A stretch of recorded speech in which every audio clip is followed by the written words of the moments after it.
Today, we're looking at a classic, creepy children's poem, Little Orphant Annie.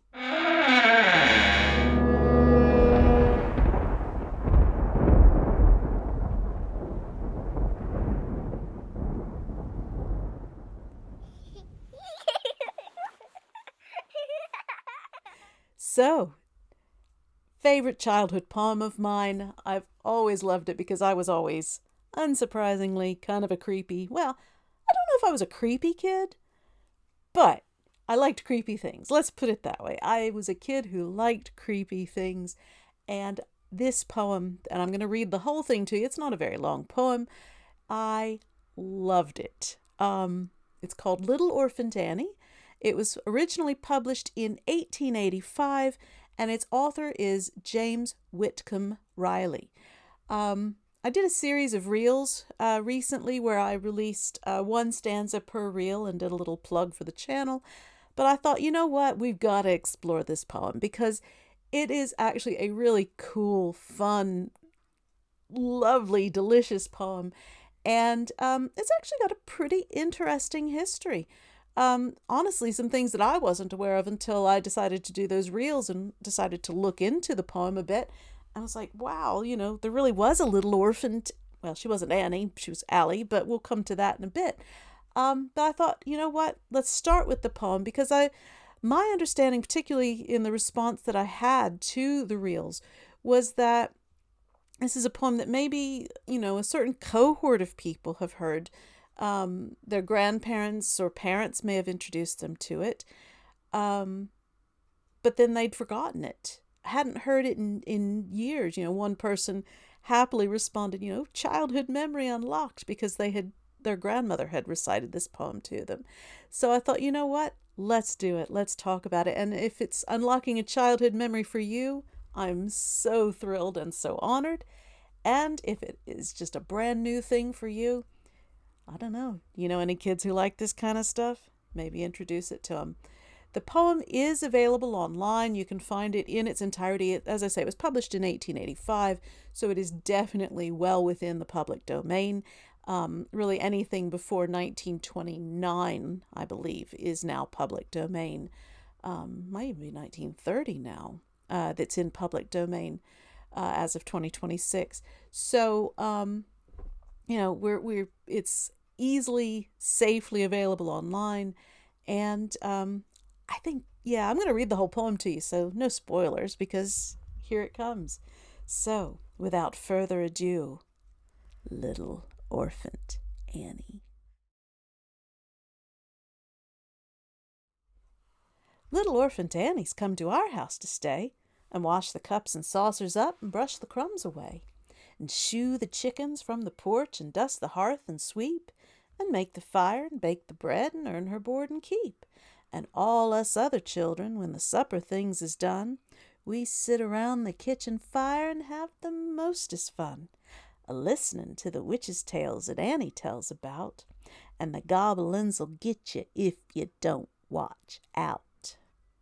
Once they was a little boy wouldn't say his prayers, so when he went to bed at night away upstairs, his mammy heard him holler, and his daddy heard him bawl, and when they turned the kivers down, he wasn't there at all. And they seeked him in the rafter room, and cubby hole and press, and seeked him up the chimbley flue, and everywheres, I guess. But all they ever found was just his pants and roundabout, and the gobelins'll get you if you don't watch out. And one time, a little girl 'd always laugh and grin and make fun of everyone and all her blood and kin. And onct when they was company and old folks was there, she mocked 'em and shocked 'em and said she didn't care. And just as she kicked her heels and turned to run and hide, there was two great big black things a-standing by her side. And they snatched her through the ceiling, for she knowed what she is about, and the gobelins'll get you if you don't watch out. And little Orphant Annie says when the blaze is blue, and the lamp wick sputters, and the wind goes hoo, and you hear the crickets quit, and the moon is gray, and the lightning bugs and dew is all squinched away. You better mind your parents and your teachers fond and dear, and cherish them 'at loves you, and dry the orphan's tear, and help the poor and needy ones that clusters all about, or the goblins'll get you if you don't watch out.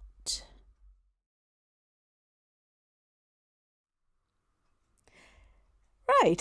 So I hope you enjoyed that. I've always loved Little Orphant Annie. It is such a fun poem. It's such a wonderful poem. And I just wanted to do an episode on it. It's probably not going to be a very long episode because, it isn't a very long poem. But I thought it would be fun to delve into essentially its origin story. And also I'll talk a little bit about why I love it. I think it's probably pretty obvious why I love it. But yeah, so the author of the poem is James Whitcomb Riley, and as I say, it was originally published in 1885. It's actually published for some reason under the title The Elf Child, but it's later on in its history, around the time of its third reprinting, when the name actually gets changed to Little Orphant Annie. Orphan with a T, Orphant, is, from what I gather, an older version of orphan, so it lends a bit of an old-fashioned air to the poem to call it Little Orphant Annie. Obviously, it has nothing whatsoever to do with the comic strip that comes along decades later, about the orphan with the big curly red hair and all that they've done. Comic strips, movies, so forth of.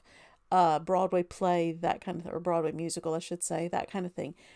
This is very different, Little Orphant Annie.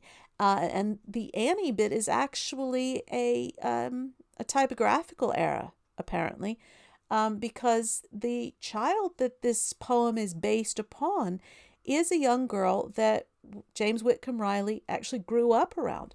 Her name was Mary Alice Smith, and she was born around 1850.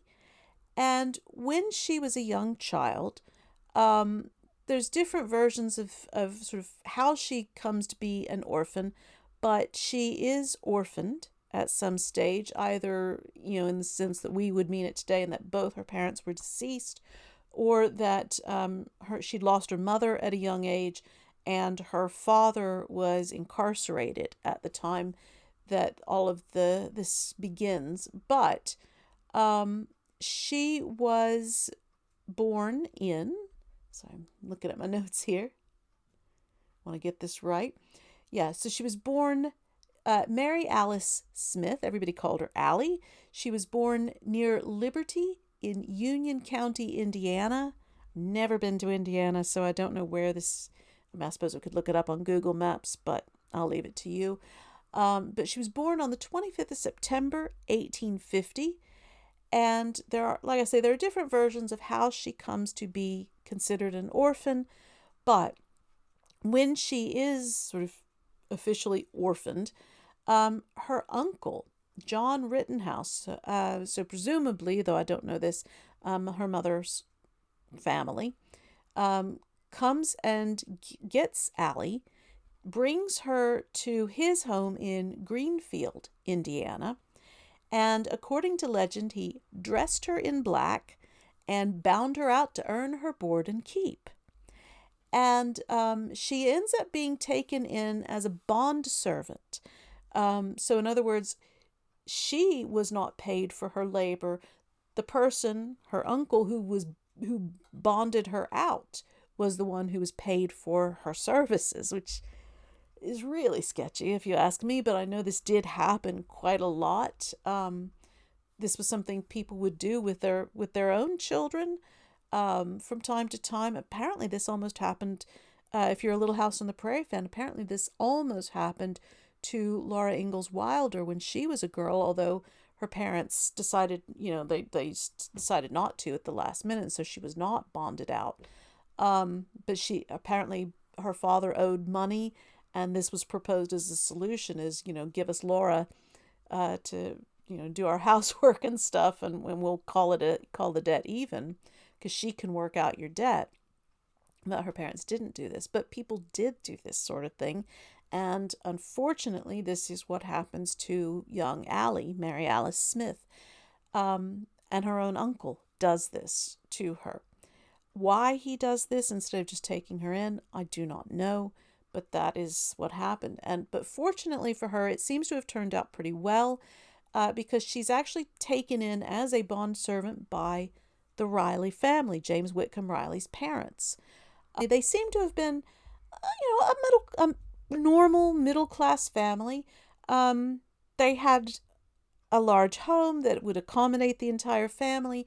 They were able to hire in Allie as as a servant. But she was brought in to help Mrs. Riley, Elizabeth Riley, to take care of the house and the children. So they don't seem to be a family who had a number of servants. Probably, from what I gathered, just Allie.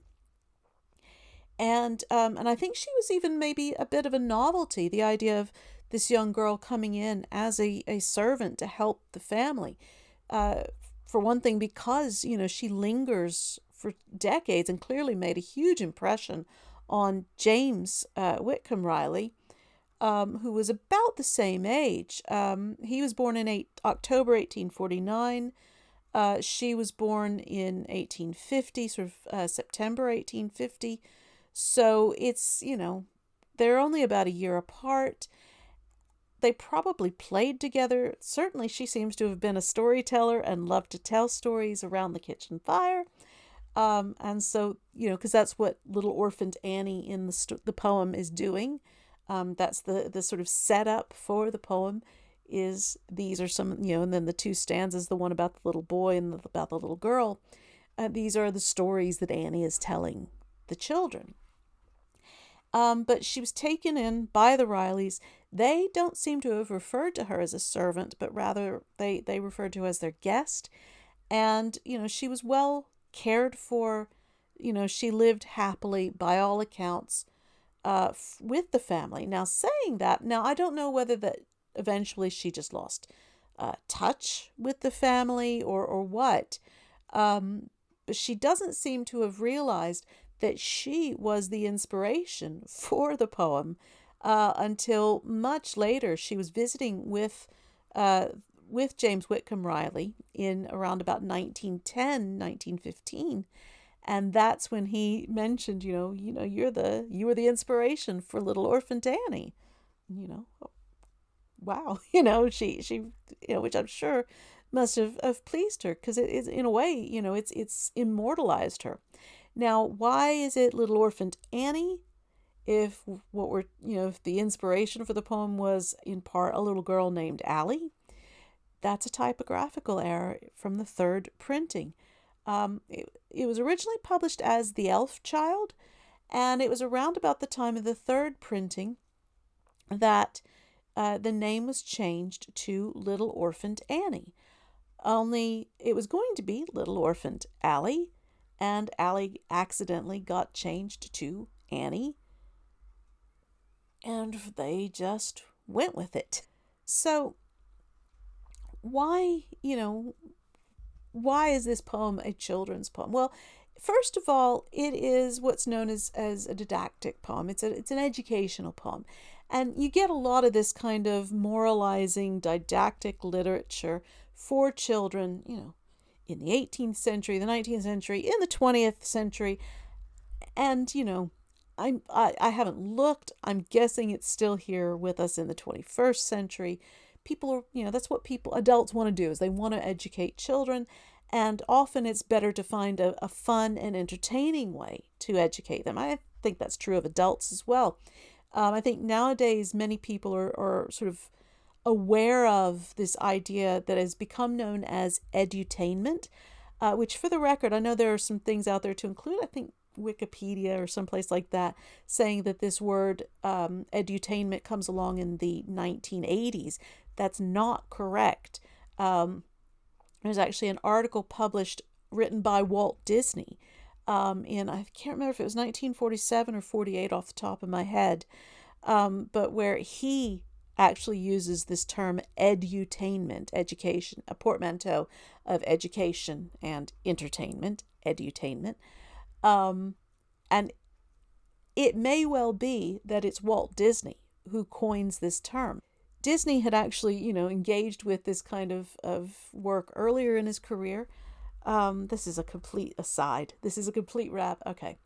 So a little bit of a rabbit hole here, but, let's go with it for the edutainment side of this and all.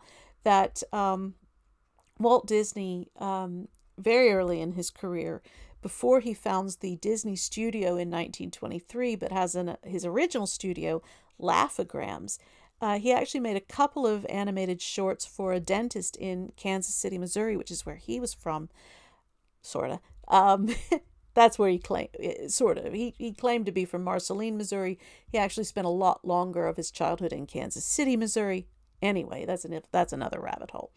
A rabbit hole within a rabbit hole. That's a lot of rabbit holes. But yeah, so these cartoons, Tommy Tucker's Tooth and Clara Cleans Her Teeth, they teach, first of all, how to brush your teeth, and also why you brush your teeth, why it's important. And so this is the idea of using fun ways to teach is something that is a part of Disney's career right from the beginning.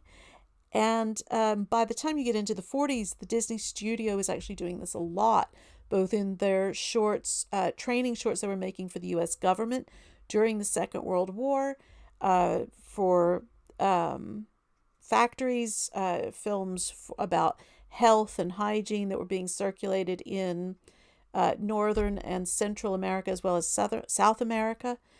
And they were also doing increasingly little shorts and things, and they would do this throughout the 50s and 60s, little educational shorts for cinemas, for schools, and for television. So, this idea of edutainment, it's there in literary form in the 20th century. It's very much there in film and television form. And as I say, it's Walt Disney who we believe actually did coin the term edutainment. Well, Little Orphant Annie, although Riley obviously would not have known this term, he dies before this term is coined. In Little Orphant Annie, he is writing edutainment. This isn't, the form exists even before the word. And so when you look at the poem itself, the first stanza is the setup, Little Orphant Annie is, Little Orphant Annie has come to our house to stay. She's a servant. She's doing things for us. And all us other children, when the supper things is done, we sit around the kitchen fire and have the mostest fun listening to the witches' tales that Annie tells about. So here's the setup. The kids, this little girl, and she tells them stories. Then we get two of her stories. The first stanza is, about the little boy who wouldn't listen. He doesn't behave well. Neither of the children behaves well. But the little boy wouldn't say his prayers. This is a much more religious time. So the idea of a little boy who wouldn't say his prayers, he's got to be punished. And so he's sent to bed at night, and his parents hear him. They go running to look for him, and he's just gone. He's been snatched away, and they never find a trace of him. Well, what happened to him? Well, we get that refrain. The goblins will get you if you don't watch out. This is this Hoosier dialect. Riley, Allie Smith, Mary Alice Smith, James Whitcomb Riley, they were both born in and grew up in Indiana. So this is meant to be written in an approximation of an Indiana or a Hoosier dialect. Hence the sort of weirdness of the poem, which I think, and I'm certainly not the only one to say this, that the way that it's written can initially be a barrier to some modern readers, particularly those who are not familiar with this particular dialect, or even, sort of American variants and dialects. They're not really dialects, but, accents, ways of speaking. But if you read it aloud, it sort of sorts itself out. And it was intended to be read aloud rather than simply read silently off the page. A lot of poems are like that, not always. Although saying that, there's formatting, in that the goblins will get you if you don't watch out. That is very visually done. But so, we get the story of the little boy. He doesn't say his prayers. Something bad happens to him. What's going on there? And then we get even more in the next stanza about the little girl who always laugh and grin and make fun of everyone. And, old folks and company were at the house, and she mocked them and shocked them and said she didn't care. And just as she turns to run away, there's two great big black things standing by her side, and presumably these are the goblins. And just as a side, again, that we're no longer in the Disney rabbit hole, but just as a little aside here with the Gothic, and it is I find this kind of language very problematic. It clearly carries obvious racist, undertones and overtones. And I personally, in my own writing, I try to steer clear of that kind of descriptive language, of black things as equaling bad things. But that is the language that we get here. And presumably the two great big black things are the goblins. And they grab her and hoist her up through the ceiling. And they do it just like that before she, and they snatched her through the ceiling before she knowed what she's about. So justice is swift. Justice is very severe. You don't say your prayers. You act up in front of company. It's drag me to hell, basically. The film. A lot of fun, that film. I know there are those who don't like it. I really enjoyed Drag Me to Hell, especially the first time I saw it. So we get, these children act up and justice comes and grabs them. And then that final stanza of the poem, in case you're a little slow, a little, dense on the uptake, it spells out in no uncertain terms that this is a didactic poem, that this is a moralizing poem. Little Orphant Annie says, when the blaze is blue and the lamp wick sputters and the wind goes woo, so when things feel, I don't know, weird, creepy, that's when they're near.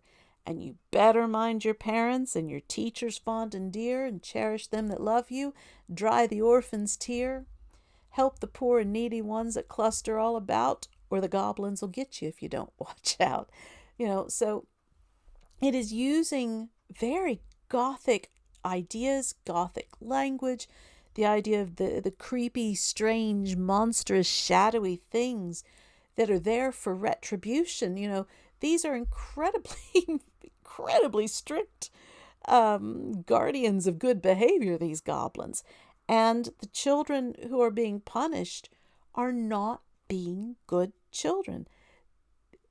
If you are a good person, if you listen to your parents and mind them, mind your teachers, take care of the poor and the needy, dry the orphan's tear, be kind to your family, be kind to your friends, be a good, honest, charitable, loving person, you'll be okay. And if you're not, the goblins will get you. This is a poem encouraging empathy. It is a poem encouraging civic mindedness, familial love and honor, and showing very severe consequences for those who don't behave in those ways. It's, and this is the kind of thing we like to teach to children. Honestly, I think there are plenty of adults in this world who could do with remembering that, you will sooner or later. The goblins, the gobble-uns, as it's written, gobble-uns, the goblins in this poem, they're kind of like karmic retribution, and they, you will be punished for your transgressions. That punishment may be eternal. Think of the little boy. All they ever found was just his pants and roundabout. They never find him again. He is snatched from his bed and disappears forever. Now, is that why I loved the poem? Is that why the kids who loved this poem growing up loved it? I can only speak for myself, but no. It was not because I was glad to see these children get their comeuppance.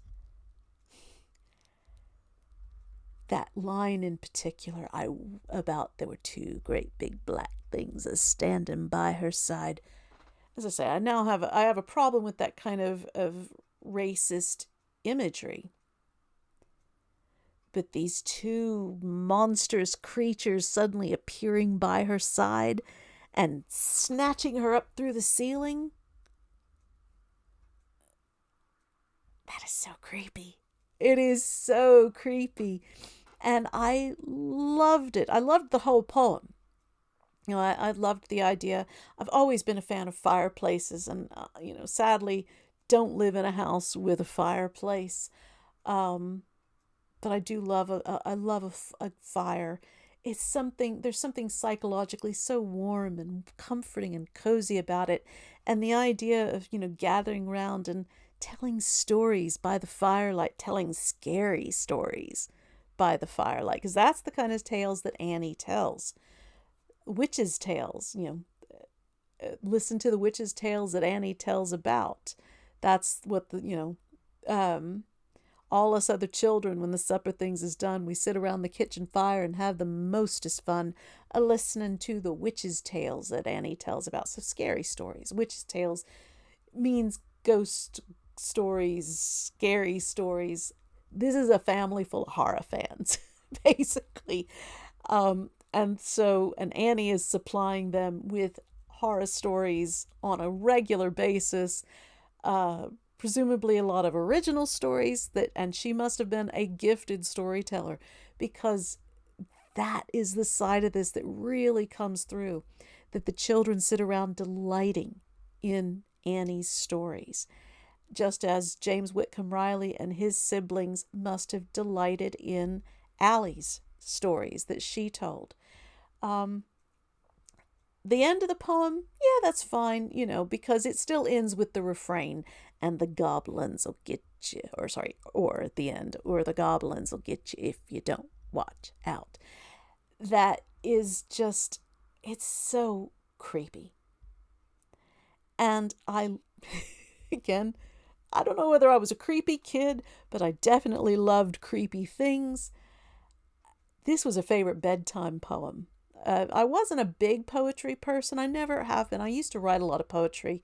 But long story short, I don't really write poetry very often anymore. But Little Orphant Annie and the Raven, absolutely adored. And I had this book when I was a kid, Children's Garden of Verses, that included both of these poems. And I used to just beg my mother to read these to me. Little Orphant Annie, she was happy to read. It's very short, 4 stanzas. The Raven, 18 stanzas. That's, of course, The Raven by Edgar Allan Poe. I'd be curious to know if that would turn up in either of these poems would turn up in a modern collection of verses, of poems aimed at a child readership, an audience. I doubt it, but I could be wrong. You never know. But certainly this kid, when she was little, adored them. If you're new to this poem, what did you think of it? Are you interested in introducing it to any of the kids in your life to see what they think of this poem? Maybe as a fun little Halloween treat. Yeah, I'd just love to hear, because this is a poem that means so much to me. And so, yeah, I just wanted to share it and talk a little about it and make sure that other people know it. I love sharing the things I that I love. That's in part what this channel is about. Not exclusively, it's also me sort of exploring the Gothic and talking about Gothic and horror and the paranormal and all that. But it is also partly to share things that I love, and this is one of them. So thank you for indulging me. I hope you found this interesting, and I will see you again next week for a new episode.